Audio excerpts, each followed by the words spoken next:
Welcome to Mojo TV వార్తల ముందుగా ముఖ్యాంశాలు.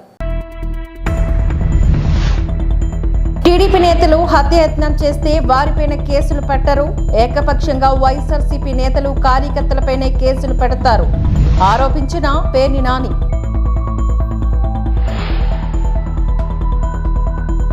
తెలంగాణ ముఖ్యమంత్రి రేవంత్ రెడ్డిని ఎమ్మెల్యే ప్రముఖ సినీ నటుడు నందమూరి బాలకృష్ణ మర్యాదపూర్వకంగా కలిశారు.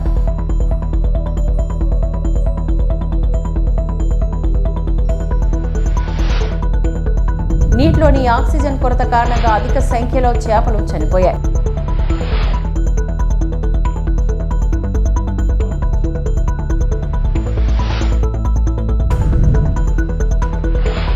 ఏపీలో ఈసీ దుర్మార్గంగా వ్యవహరిస్తోందన్నారు మాజీ మంత్రి పేర్ని నాని. పోలీసు అధికారులు కూడా బరితెగించి ప్రవర్తిస్తున్నారని ఆగ్రహాన్ని వ్యక్తం చేశారు.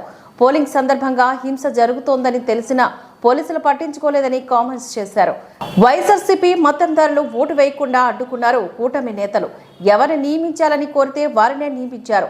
పాల్వాయి గేటు దగ్గర దౌర్జన్యం జరిగితే అడ్డుకోలేదు. పిన్నెల్లి ఈవీఎంలను ధ్వంసం చేస్తే 13వ తేదీనే ఎందుకు కేసు నమోదు చేయలేదని అడిగారు. ఈ ఘటనపైన టీడీపీ అప్పుడే ఎందుకు ఫిర్యాదు చేయలేదంటూ ప్రశ్నించారు. డీజీపీకి సిట్ ఇచ్చిన నివేదికలో పిన్నెల్లి ప్రస్తావన కూడా లేదని అన్నారు. ఈసీ కూడా దుర్మార్గంగా వ్యవహరిస్తోందని ఆరోపించారు. రామకృష్ణారెడ్డి ఎమ్మెల్యే వచ్చి ధ్వంసం చేశాడని పోలింగ్ ఆఫీసర్ కానీ ప్రిసైడింగ్ ఆఫీసర్ కానీ లేదా స్థానిక వీఆర్ఓ కానీ పాల్వాయి గేట్ వీఆర్ఓ కానీ ఎక్కడ మెన్షన్ చేయరు. మరి అక్కడ పోలింగ్ బూత్లో ఉన్న పోలీసులు ఉన్నారు కదా, ఎవరు మాట్లాడరు. ఎవరు కనీసం ఎమ్మెల్యే గారు పాల్గొన్నారని కూడా ఎవరు ఒక్కరోజు కూడా మెన్షన్ చేయలేదు. కనీసం రాతపూర్వకంగా కూడా రిపోర్ట్లో కూడా ఎమ్మెల్యే పేరు లేదు. మరి ఇంకొక ముఖ్యమైన విశేషం అందరూ గమనించాల్సింది, ఏదైతే ఇవాళ పాల్వాయి గేటులో పోలింగ్ స్టేషన్ నెంబర్ 202లో ఎమ్మెల్యే పిన్నెల్లి రామకృష్ణారెడ్డి గారు పోలింగ్ మెషిన్ ఏదో ధ్వంసం చేశారని చెప్పని ఇవాళ పేపర్లు టీవీలు అల్లరి చేస్తున్నాయో, అక్కడ పోలింగ్ ఏమన్నా ఆగిందా? ఒక్క గంట పాటు ఏమన్నా పోలింగ్ ఆగిందా? నమోదు అవ్వాలి కదా. పోలింగ్ ఆఫీసరు పోలీసులు రికార్డ్ చేయాలి కదా. ఇదిగో ఇన్ని గంటల నుంచి ఇన్ని గంటల వరకు పోలింగ్ ఆగిపోయింది.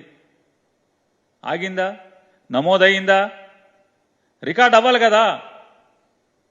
లాగ్బుక్లో ఉదయం 7 గంటల నుంచి సాయంత్రం పోలింగ్ మూసే వరకు, అది రాత్రి అవని 5 గంటలకు అవని, అది 6 గంటలకు అవని, లేదా 7 గంటలకు అవని, 8 గంటలకు అవని, చివరి ఓటర్ ఓటేసేంత వరకు కూడా ఏదన్నా సంఘటన జరిగితే పోలింగ్ మెషిన్ పనిచేయటం ఆగిపోతే రిపేర్ వచ్చినా రాయాలి కదా. రాశారా? ధ్వంసమైన పోలింగ్ ఆగిపోయినంటే పోలింగ్ ఆగలేదు, పోలింగ్ ప్రక్రియ ఆగలేదు, పోలింగ్ శుభ్రంగా జరిగింది. 15వ తారీఖున ఎఫ్ఐఆర్ కడతారు. 15వ తారీఖున ఎఫ్ఐఆర్ ఎవరి ద్వారా ఏమని కడతారు?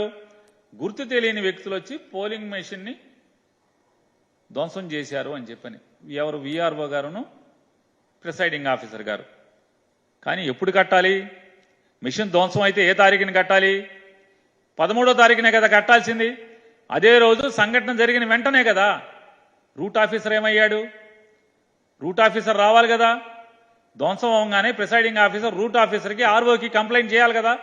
జిల్లా ఎన్నికల అధికారి కంప్లైంట్ చేయాలి కదా. వెంటనే పోలీసు రావాలి కదా, ఎస్పీ రావాలి కదా. ఎవరు రారు. ఎవరి దగ్గర రికార్డ్ అవ్వదు, ఎవరి దగ్గర రిజిస్టర్ అవ్వదు. కనీసం 13వ తారీఖు ఎఫ్ఐఆర్ కూడా అవ్వదు, కంప్లైంట్ ఉండదు 13వ తారీఖు. మరి ఎమ్మెల్యే నిజంగా ధ్వంసం చేస్తే మరి 13వ తారీఖున ఎఫ్ఐఆర్ ఎందుకు కట్టలేదు? టీడీపీ నేతలు హత్యాయత్నం చేస్తే వారిపైన కేసులు పెట్టరు. ఏకపక్షంగా వైఎస్ఆర్సీపీ నేతలు కార్యకర్తలపైనే కేసులు పెడుతున్నారని అన్నారు. అసలు ముద్దాయిని వదిలేసి తప్పు చేయని వారిపైన కేసులు పెట్టడం ఏంటని అడిగారు. మాజీ మంత్రి పేర్ని నాని ధ్వజమెత్తారు. జరుగుతుంది అని చెప్పినా పట్టించుకోలేదు. హింస జరిగిన తర్వాత ఏకపక్షంగా వైఎస్ఆర్ కాంగ్రెస్ పార్టీ మీద టీడీపీ మీద ఎఫ్ఐఆర్లు నమోదవుతాయి, కానీ సెక్షన్ల తేడా ఉంటాయి. వైఎస్ఆర్ కాంగ్రెస్ పార్టీ కార్యకర్తలనేమో వేటాడతారు. వీటన్నిటికీ మనం ఉదాహరణలుగా బోళ్ళని కూకలుగా తీసుకోవాల్సినటువంటి అవసరం ఉంది. నరసరావుపేటలో డాక్టర్ గోపిరెడ్డి శ్రీనివాసరెడ్డి మీద ఎంత సౌమ్యుడో మనకు తెలుసు. ఆ డాక్టర్ మీద కేసులు పెడతారు. అలాగే ఆ డాక్టర్ మీద హత్యాయత్నం కేసు పెడతారు. అలాగే ఆ డాక్టర్కి ప్రత్యర్థిగా ఉన్నటువంటి అరవింద్ బాబు అనే అతని ఇంట్లో బాంబులు దొరుకుతాయి, కత్తులు దొరుకుతాయి, కానీ అతన్ని అరెస్టులు చేయరు. సాక్షాత్తు గోపిరెడ్డి శ్రీనివాసరెడ్డి గారు దొరకపోతే దురదృష్టవశాత్తు వాళ్ళ మామగారు దొరికితే వాళ్ళ మామగారిని హత్యాయత్నం చేస్తే దాని మీద కూడా ఎవరిని ఇంతవరకు అరెస్ట్ చేయరు. వాళ్ళు కొత్త అల్లుళ్ళలాగా ఊళ్ళో తిరుగుతూ ఉంటారు, పోలీసులు ఏం మాట్లాడరు. మరి సౌమ్యుడు అనేటువంటి డాక్టర్నేమో వెంటాడే పరిస్థితిలో ఉంటే చివరికి కోర్టుకు వెళ్ళి కోర్టు నుంచి రక్షణ తెచ్చుకోవాల్సినటువంటి దయనీయమైన పరిస్థితులు ఇవాళ అక్కడ పోలీసులు సృష్టించినటువంటి మనం చూస్తున్నాం. ఏ రకంగా బరితెగించే రకంగా ముద్దాయిలను వదిలేయటం, ముద్దాయిలు కాయల వాళ్ళనేమో ఏదో ఒక తప్పుడు కేసుల్లో ఇరికించడం. ఇలా ఉంటే అసలు పల్నాడు సంగతి చూసుకుందాం మనం. ఈ పల్నాడు అంతా కూడా ఎంత అంటే అది ప్రజాస్వామ్యమా, మనం ప్రజాస్వామ్య రాష్ట్రంలో ఉన్నామా లేవా? అసలు పోలీసు సినిమాల్లో చూపించినట్టుగా ఇంత బరితెగింపు ఉంటుందా అనేది మనం చూస్తే 13వ తారీఖున పాల్వాయి గేటు అనేటువంటి పోలింగ్ స్టేషన్ దగ్గరలో ఆ ఊర్లో తెలుగుదేశం డామినేషన్ ఎక్కువ. ఆ ఊరు మెజారిటీ చంద్రబాబు నాయుడు కులస్తులు, అది అందరికీ తెలిసిన సత్యం. దానికోసం అని చెప్పని ఎమ్మెల్యే ముందే పిన్నెల్లి రామకృష్ణారెడ్డి పలు దఫాలుగా ఎస్పీ గారికి, డిఎస్పీ గారికి, ఐజీ గారికి, డీజీపీ గారికి, ఎలక్షన్ కమిషన్కి అందరికీ కూడా పిటిషన్లు సమర్పించిన, అయ్యా మాచర్లలో మరీ ప్రత్యేకించి ఏ ప్రాంతాల్లో, దాంట్లో పాల్వాయి గేటు తదితర ప్రాంతాల్లో, కారంచేడు మండలంలో, కారంపూడి మండలంలో, అలాగే రెంటచింతల మండలంలో ఎంత భయానక వాతావరణం జరగబోతోంది అని ప్రెడిక్ట్ చేస్తూ కూడా ఆయన పోలీసులకు పిటిషన్లు ఇవ్వడం జరిగింది. అయినప్పటికీ కూడా ఎన్టీఆర్ జిల్లా విస్సన్నపేట మండల కేంద్రం టీచర్స్ కాలనీలోని జరిగిన శాలిని హత్య కేసులో శాలిని తల్లి ఇచ్చిన ఫిర్యాదుతో కేసు నమోదు చేసిన SI Ramakrishna, CI Abdul Nabi case దర్యాప్తు ప్రక్రియలో ముద్దాయి శ్రీనివాసరావును చాకచక్యంగా విచారించగా విస్సన్నపేట టీచర్స్ కాలనీలో ఉంటున్న శాలిని అనుకోకుండా కొట్టిన దెబ్బతో శాలిని మృతి చెందిందని, ఏమీ తోచని స్థితిలో ముద్దాయి శ్రీనివాసరావు మండను ఆత్మహత్యగా మలచి చున్నీతోని ఉరివేసుకున్నట్లు ప్రయత్నం చేశాడని విచారణలో వెలువడిందని తెలియజేశారు. విస్సన్నపేట పోలీసు పరిధిలో 20వ తారీఖున టీచర్స్ కాలనీలో నివాసం ఉంటున్నటువంటి శాలిని అని చెప్పేసి అమ్మాయి సంబంధించి అతని భర్త శ్రీనివాసరావు, నల్లమల శ్రీనివాసరావు అని చెప్పి అతను అమ్మాయిని చంపాడని, చనిపోయిన ఆవిడ మదర్ ఎవరైతే ఉన్నారో సుజాత అని చెప్పేసి ఆవిడ కంప్లైంట్ ఇవ్వడం జరిగింది. దాని మీద మర్డర్ కేసు కింద 498 ఐపీసీ కింద కేసు రిజిస్టర్ చేసి దర్యాప్తు చేయడం జరిగింది. దర్యాప్తులో భాగంగా ఎవరైతే భర్త శ్రీనివాసరావు ఉన్నాడో అతను అదుపులో తీసుకుని విచారిస్తే అతని నేరం అంగీకరించడం జరిగింది. దాని మీద అతన్ని అరెస్ట్ చేసి ఇవాళ కోర్టు ముందు ప్రొడ్యూస్ చేయడం జరిగింది. అతనికి జ్యుడిషియల్ రిమాండ్ విధించడం జరిగింది. సరే, అతనికి మనస్పర్ధల నేపథ్యంలో ఆ అమ్మాయికి సంబంధించి చున్నీతోటి ఆమె మెడలో చున్నీతో గొంతు బిగించి చంపడం జరిగింది. ఎన్టీఆర్ జిల్లా గంపలగూడెం మండలం తునికిపాడు, దుందిరాలపాడు గ్రామాల్లో గంపలగూడెం ఎస్ఐ శ్రీను, విస్సన్నపేట ఎస్ఐ రామకృష్ణ, ఏ కొండూరు మండలం, తిరువూరు మండలం ఎస్ఐలతో కలిసిగా సిఐ అబ్దుల్ నబీ కవాతు నిర్వహిస్తూ సార్వత్రిక ఎన్నికల ఫలితాల దృష్ట్యా ఎటువంటి అసాంఘిక కార్యక్రమాలు జరగకుండా, అవాంఛనీయ ఘటనలు చోటు చేసుకోకుండా ఉండాలని ప్రజలకు తెలియజేశారు. చట్టాన్ని ఉల్లంఘించిన ఎడల కఠిన శిక్షలు తప్పవంటూ హెచ్చరించారు.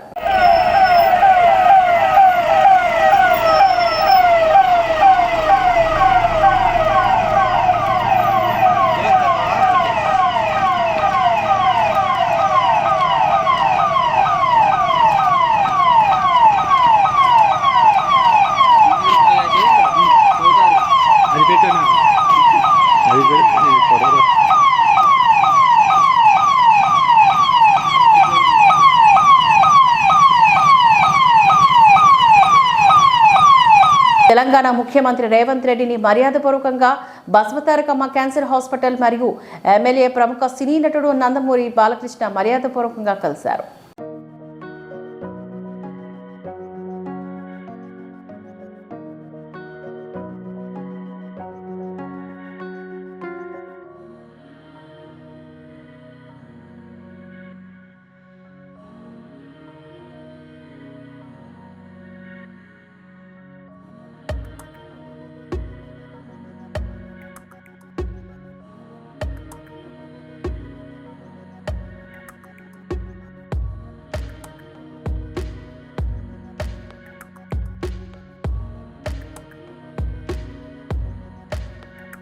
విజయవాడ ఇంద్రకీలాద్రిపైన వేంచేసిన శ్రీ దుర్గా మల్లీశ్వర దేవస్థానంలో దుర్గమ్మను కుటుంబ సభ్యులతో కలిసి దర్శించుకున్నారు ప్రముఖ ప్రవచనకర్త చాగంటి కోటేశ్వరరావు. వీరికి ఆలయ కార్యనిర్వహణాధికారి కెఎస్ రామారావు మంగళ వాయిద్యాల నడుమ ఆలయ మర్యాదలతో స్వాగతం పలికి అమ్మవారి దర్శనాన్ని కల్పించారు. అనంతరం వీరికి ఆలయ ప్రధాన అర్చకులు మరియు వేద పండితులు వేద ఆశీర్వచనం చేయగా కార్యనిర్వహణాధికారి వారు శ్రీ అమ్మవారి ప్రసాదాలను పండ్లు శేషవస్త్రాలు చిత్రపటం వారికి అందజేశారు. శ్రీ కనకదుర్గమ్మ వైభవం పుస్తకాన్ని గురించి ఈవో చాగంటికి వివరించారు. అనంతరం వీరు శ్రీ మల్లేశ్వర స్వామి వారి ఆలయాన్ని మరియు శ్రీ వల్లి దేవసేన సమేత సుబ్రహ్మణ్య స్వామి వారి ఆలయాన్ని వారు దర్శించుకున్నారు.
కాకినాడ జిల్లా జగ్గంపేట మండల కేంద్రమైన జగ్గంపేట కృష్ణవేణి థియేటర్ వద్ద రాజు యాదవ్ సినిమా టీం ఆదివారం సందడి చేశారు.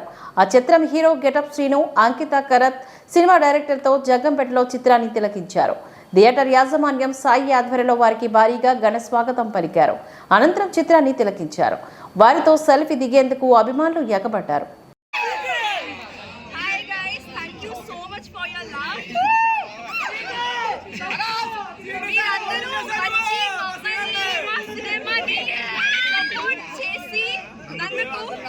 అందరికీ చాలా చాలా థ్యాంక్ యూ అండి.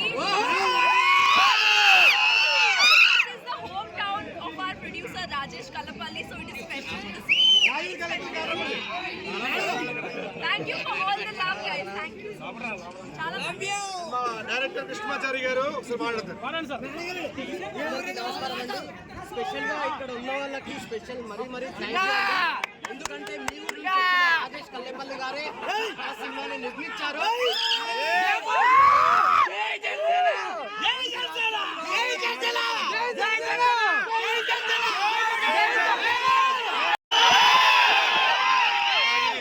మా మరో ప్రొడ్యూసర్ ప్రశాంత్ రెడ్డి గారు ఫ్రమ్ హైదరాబాద్, ఆయన కూడా చాలా థ్యాంక్స్. అండ్ అలాగే ఈ సినిమాని నిజంగా థియేటర్లకు వెళ్తే తెలుస్తుంది పబ్లిక్ రెస్పాన్స్. నిజమైన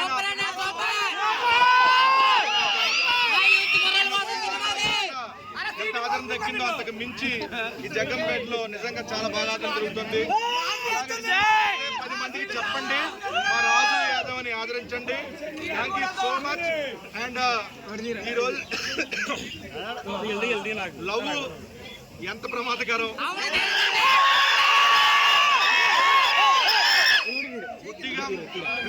గుడ్డిగా బ్లైండ్ గా లవ్ చేసి మోసపోయి ఫ్యామిలీకి దూరం కాకుండా అని చెప్పి దీంట్లో ఒక అద్భుతమైన మెసేజ్ ఇచ్చారు మా డైరెక్టర్ కృష్ణమాచారి గారు. అండ్ ఒక నన్ను ఆగం చేసిన క్యారెక్టర్ లో మా అంకిత స్వీటీ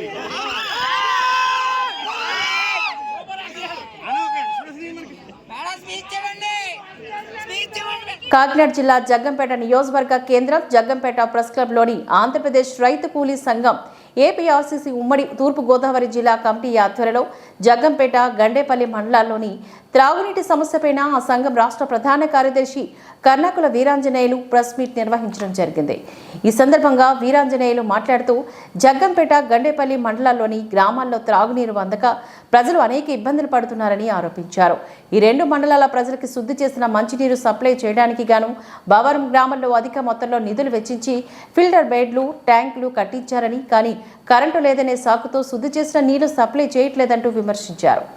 గండేపల్లి మండలానికి త్రాగునీరు అందించే ఫిల్టర్ బెడ్లు పాడైపోయాయని, కాంట్రాక్టర్ యథావిధిగా తమ బిల్లులు తీసుకుని ఫిల్టర్ బెడ్లు రిపేర్ చేయించకుండా, క్లోరినేషన్ చేయకుండా అధికారులతో కుమ్మక్కై కలుషిత నీటిని ప్రజలకు సరఫరా చేస్తూ ప్రజల అనారోగ్యానికి కారణమవుతున్నారని అన్నారు.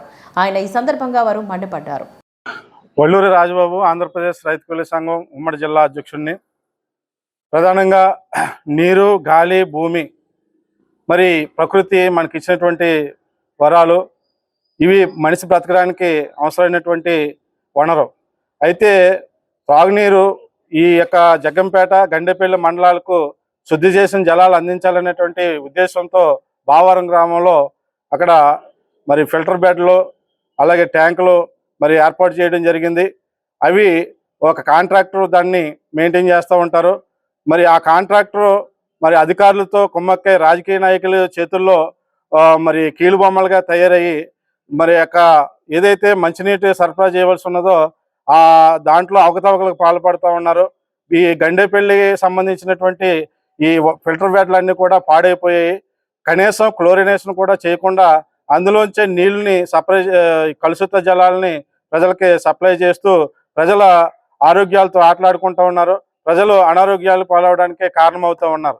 కాబట్టి ఈ యొక్క గండేపల్లి జగ్గంపేటలో మండలాల్లో ఉన్నటువంటి గ్రామాలకు సప్లై అయినటువంటి బావారంలో ఉన్నటువంటి ఈ ఫిల్టర్ బెడ్లు ఏవైతే ఉన్నాయో దీన్ని తక్షణమే రిపేర్ చేయించాలి. అలాగే ఈ కాంట్రాక్టర్ అధికారులు కలిసి అవకతవకలు పాల్పడినటువంటి అవకతవకలపై జిల్లా ఉన్నతాధికారులు దీని మీద విచారణ జరిపించి సంబంధిత బాధ్యులపై చర్యలు తీసుకోవాలి. ఈ యొక్క బెడ్లు బాగు చేసి ఈ శుద్ధి చేసినటువంటి జనాలని ఈ జగ్గంపేట గండేపల్లి మండలాల ప్రజలకు అందించాలని చెప్పేసి డిమాండ్ చేస్తున్నాం. లేని పక్షంలో ఆంధ్రప్రదేశ్ రైతు కూలీ సంఘం ఆధ్వర్యంలో దీన్ని ఉద్యమం చేపడతామని చెప్పి సందర్భంగా హెచ్చరిస్తా ఉన్నాం.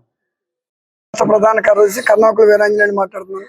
ప్రధానంగా జగ్గంపేట గండేపల్లి మండలాలకు సంబంధించి బావారంలో వాటర్ ట్యాంకులు కట్టారు. ఈ వాటర్ ట్యాంకుల ద్వారాగా రెండు మండలాలకు సంబంధించిన విషయంలో నీళ్లు శుద్ధి చేసి అంటే ఫిల్టర్ వాటర్ని ఫిల్టర్ చేసి పంపించాలి వాళ్ళు. కానీ ఆ ఫిల్టర్ వాటరు బావారంలో ఒక భూసం అయితే తన పామాయిల్ తోటకు వాడుకుంటున్నాడు. ఎందుకంటే ఈ ఫిల్టర్ వాటర్కి సంబంధించిన కాంట్రాక్ట్ ఎలా ఉందంటే ఏ పార్టీ అధికారంలో ఉంటే ఆ ఎమ్మెల్యే కంట్రోల్కి వెళ్ళిపోతుంది. ఆటోమేటిక్గా ఆ కాంట్రాక్ట్ వెళ్ళిపోతున్నారు. జేఈలు డీఈలు కూడా ఆ కంట్రోల్కి వెళ్ళిపోతున్నారు. పామాయిల్ తోటకి వెళ్ళటమే కాదు, కొత్తూరు, మన్నేరుపాలెం, గోవిందపురం, మల్లిశాల, యంగయంపురం, రాజపూడి, సీతారాంపురం వెళ్ళే నీళ్లు దాదాపు 2-3 సంవత్సరాలు అయింది. దానికి సంబంధించినటువంటి ఏదైతే ఫిల్టర్ని తయారు చేసే ఆ వైర్లు కావచ్చు, దానికి బెల్ట్లు కావచ్చు, ఏదైతేనో 3-4 ఏళ్ళు అవుతుంది. అవి ఇప్పటికి కూడా ఆ గ్రామాల్లో ప్రజలకు తెలియదు. అక్కడ బెల్టలు తెగిపోయి అవి ప్రభుత్వం ఈ అధికారులు ఎవరైతే కాంట్రాక్ట్ ఉంటే దాని మీద చర్యలు తీసుకోవాలి. ఫిల్టర్ వాటర్ వెళ్ళకపోతే ప్రజలు అనారోగ్యం పాలవుతారనేటువంటి విషయం కూడా ప్రజలకు తెలియదు. కానీ కాంట్రాక్టర్ బిల్లులు చేసుకోవడానికే రాజకీయ నాయకులు ఉపయోగించుకుని తాపత్రయపడుతున్నారు తప్ప ప్రజలు బాగుబోగులకు సంబంధించి గత 4-5 సంవత్సరాల నుంచి కూడా కాంట్రాక్టర్ చాలా నిర్లక్ష్యంతో ఉన్నాడు. ఆ కాంట్రాక్టర్ను సస్పెండ్ చేసి ఒక జిల్లా స్థాయి మేజిస్ట్రేట్ గారితో ఒక న్యాయ విచారణ కమిటీ వేసి ఈ బావారానికి సంబంధించినటువంటి వాటర్ ట్యాంకులు జరుగుతున్నటువంటి అవినీతి కానీ, ఎందుకంటే అవినీతి లేకపోతే నీరు ఫిల్టర్లు కాకపోతే ప్రజలకు ఎంత దారుణ. అలాగే గండేపల్లి, అసలు గండేపల్లిలో అయితే అవి ఎప్పుడు పోయో కూడా కాంట్రాక్టర్కి తెలియదు. అసలు ఫిల్టర్ రావట్లేదు, నీళ్ళు ఫిల్టర్ రావట్లేదని ప్రజలకు తెలియదు. అలాగే కాట్రాలపల్లి లాంటి గ్రామాలకు కూడా నీళ్ళు వెళ్ళట్లేదు. పొరపాటుని గాలి వర్షం కురిస్తే 20 రోజులు 15 రోజులు నీళ్ళు ఎక్కడికక్కడ బంద్ అయిపోతా ఉన్నాయి. అందుకే మేము ప్రధానంగా మా ఆంధ్రప్రదేశ్ రైతు కూలీ సంఘం డిమాండ్ ఏంటంటే చాలా సందర్భాల్లో అలాగే అందులో పనిచేసే వాళ్ళు కూడా కార్మికులు కూడా 7 నెలలు 6 నెలలు జీతాలు కూడా ఉండవు. ఎందుకంటే రాజకీయ నాయకులు వాళ్ళ కంట్రోల్లో ఈ కాంట్రాక్ట్ కంట్రోల్లో ఉన్నారు కాబట్టి. అందుకే మేము ఏమంటామంటే ప్రజలకు అందించేటువంటి నీళ్లు ఫిల్టర్ కాకుండా ప్రజలకు తెలియకుండా బిల్లులు తీసుకుని ప్రభుత్వాల దగ్గర నుంచి కోట్లాది రూపాయలు తీసుకున్నటువంటి కాంట్రాక్ట్ మీద చర్య తీసుకోనది ఆంధ్రప్రదేశ్ రైతు కూలీ సంఘం డిమాండ్ చేస్తుంది. దాని మీద చర్యలు లేకపోతే అధికారులకి మేమే ప్రజల తరపున ప్రత్యేక ఆందోళన దిగుతామని సందర్భంగా తెలియజేసుకున్నాం. కాకినాడ జిల్లా తాళరేవు మండలం శుంకరపాలెం బైపాస్ వద్ద శనివారం అక్రమంగా రవాణా చేస్తున్న ఇసుక లారీను రెవెన్యూ మరియు ఎస్ఈబి పోలీసులు స్వాధీనం పరుచుకున్నారు. డ్రైవర్ను అదుపులో తీసుకుని లారీను సీజ్ చేసి కోరంగి పోలీస్ స్టేషన్కు తరలించారు. వారం రోజుల క్రితం జిల్లా కలెక్టర్ జె నివాస్ పిల్లంక, గోవలంక ఇసుక ర్యాంపులను సందర్శించి ఇసుక మాఫియాపైన కఠిన చర్యలు తీసుకోవాలని అధికారులకు హెచ్చరించినప్పటికీ కూడా ఇసుక మాఫియా వారిని లెక్క చేయకుండా ఇష్టారాజ్యంగా రాత్రులు ఆంధ్ర ప్రాంతమైన పిల్లంక, గోవలంక సమీపంలో ఉన్న ఇసుకను పడవలపైన ఒడ్డుకు చేర్చి యానాం ప్రాంతంలో నిల్వ ఉంచి ఆంధ్రాకు లారీలపైన రవాణా చేస్తున్నారు. ఆంధ్ర బిల్లులు చూపుతూ యానాంలోని వ్యాపారం నిర్వహిస్తున్నారని అధికారులు తెలియజేశారు.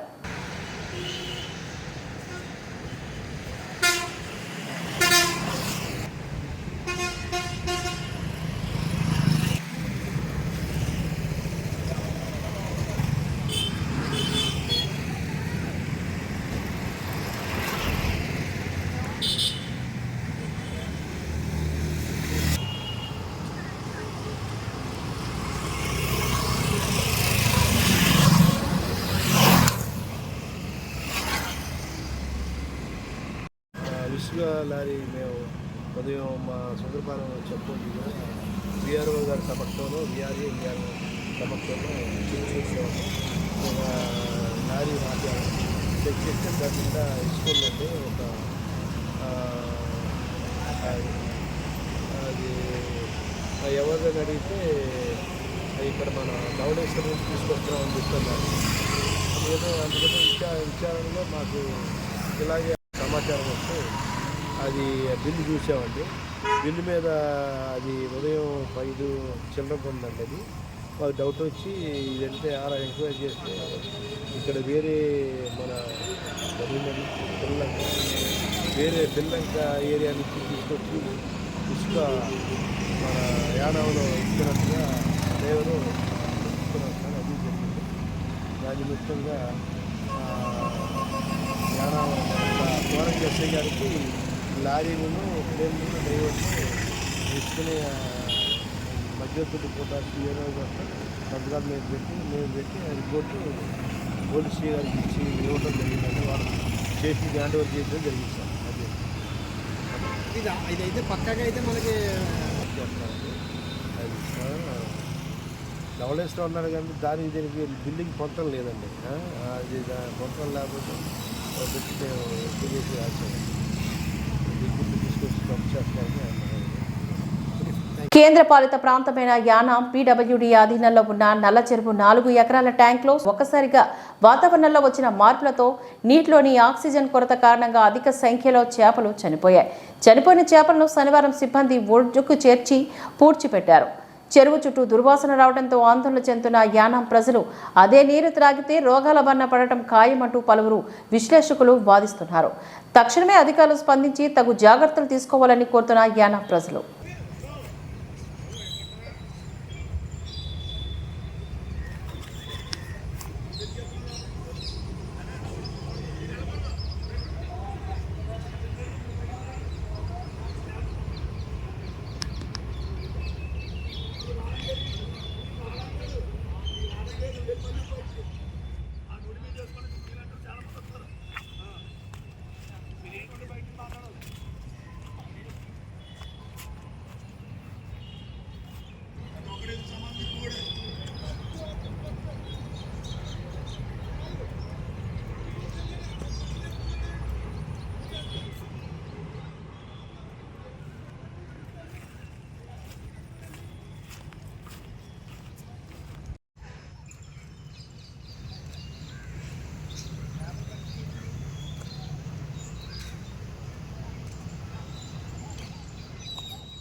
ఈ వార్తలు ఇంతటితో సమాప్తం. నమస్కారం.